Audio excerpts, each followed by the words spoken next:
I want to start out with asking people to be kind.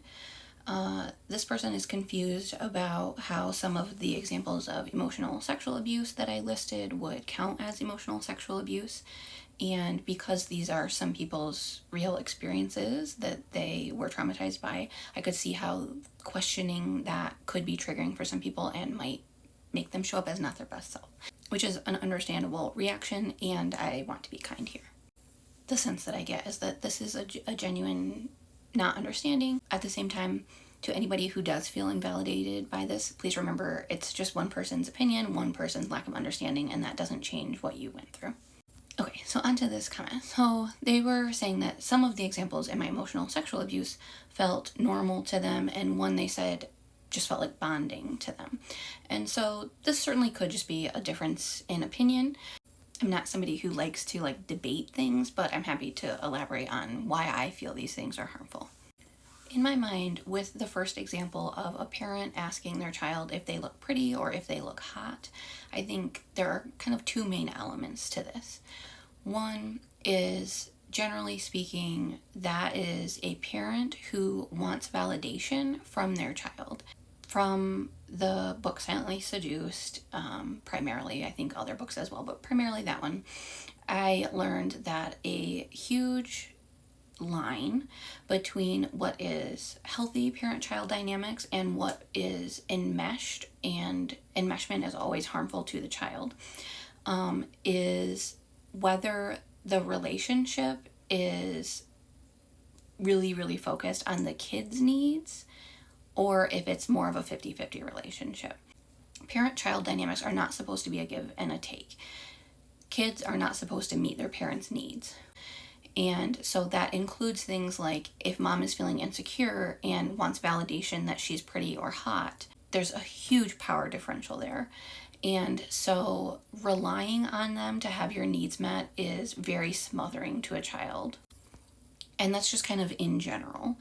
But with the question, especially, do I look hot? To me, that really clearly steps into a category of relationship that is not familial. You're kind of asking your child to look at you and compare you to an ideal of sexual attraction, because that's what hot means, right? There's like a sexual element to the word hot. And so even just kind of asking them to look at you and check if you fit in that box is a weird thing to ask them to do. It's an inappropriate thing to ask them to do.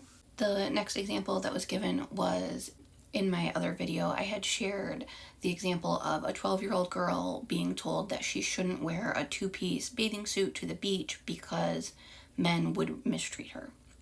And they're saying this can be a way of teaching children about reality, or even keeping them safe, I think is part of what this said.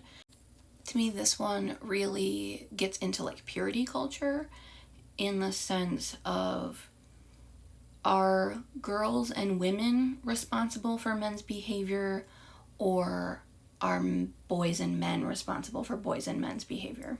As somebody who grew up hearing that message and who tried really hard to hide my body all the time, and who still had a stepfather who routinely sexually harassed me, I know for certain that it is not the clothing. I think girls are likely to be gawked at by creeps regardless of what style of bathing suit they wear. We can let girls pick out a two-piece if that is the style that they prefer.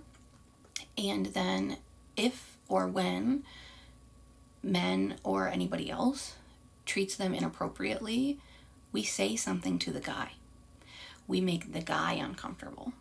Why are you staring at this 12-year-old? I think that is way more ideal than trying to teach a child that she needs to change her behavior to try to manage a creepy guy's creepiness, rather than teaching girls and women to make themselves small and to make themselves plain or unattractive or whatever, that we can instead try to teach them to be empowered and to talk back or say something to people who are gawking, who are saying rude things, who are being gross. because over the course of a lifetime, I think that's a far better way to reduce the mistreatment that you experience versus trying to make yourself small and invisible. And the final example was a parent telling their child, "You're the only one who listens to me," or "You're the only one I can trust," or something to that effect. So this one really is under the category of emotional incest. Also, it goes back to kind of the first example of there is a huge power differential. The closest analogy I can think of is the inherent power imbalance between an employee and like the CEO or like their biggest boss. So if you are a relatively low-level employee and the owner or whoever, a top dog, comes in and starts telling you that they don't know what they're going to do because the business is not going well, they aren't making enough sales, they are just freaked out that they don't know how this business is going to survive. And here you are, maybe an administrative assistant, maybe a cashier. You don't know anything about marketing or sales or business in general. And not only that, but it is, you are all that I have. You are my most special employee. I don't have anyone else. Don't you go home and lose sleep, even if you know that this is an extreme misuse of their power and that this should not be your responsibility, which children don't know that, by the way, but as an adult you probably would. Wouldn't you still be racked with anxiety because of how heavy that is and how smothering that is to have this huge responsibility placed on you that you have no idea what to do with? That's the experience of emotional incest or emotional enmeshment with a parent, where they are treating their child like a little therapist. And the power difference between a parent and a child is greater than that between a low-level employee and an owner of a business. And the child's brain is only partially developed, and so they don't have emotional regulation skills.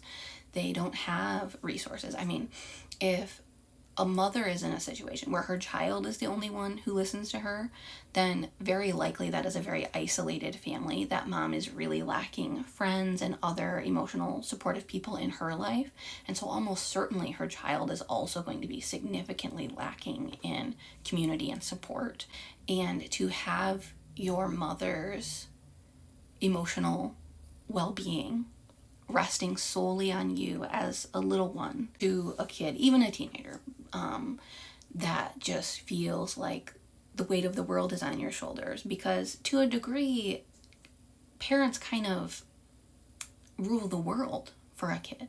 And so if this person is relying only on me, it's all on me, I'm everything to them, that is just beyond smothering. That is not to say that parents who do this are trying to abuse their kids, are trying to smother their kids and harm their kids. I think they are attempting to be close to them. They probably do mean it as a compliment, but the intent doesn't negate the impact. Also, last piece on this, even in a situation with a marriage, it's really not healthy to say you're the only one who listens to me, or you're the only thing I have. That is a somewhat emotionally manipulative and high pressure thing to say to anybody. That is going to make that person feel really, really overly responsible for supporting you.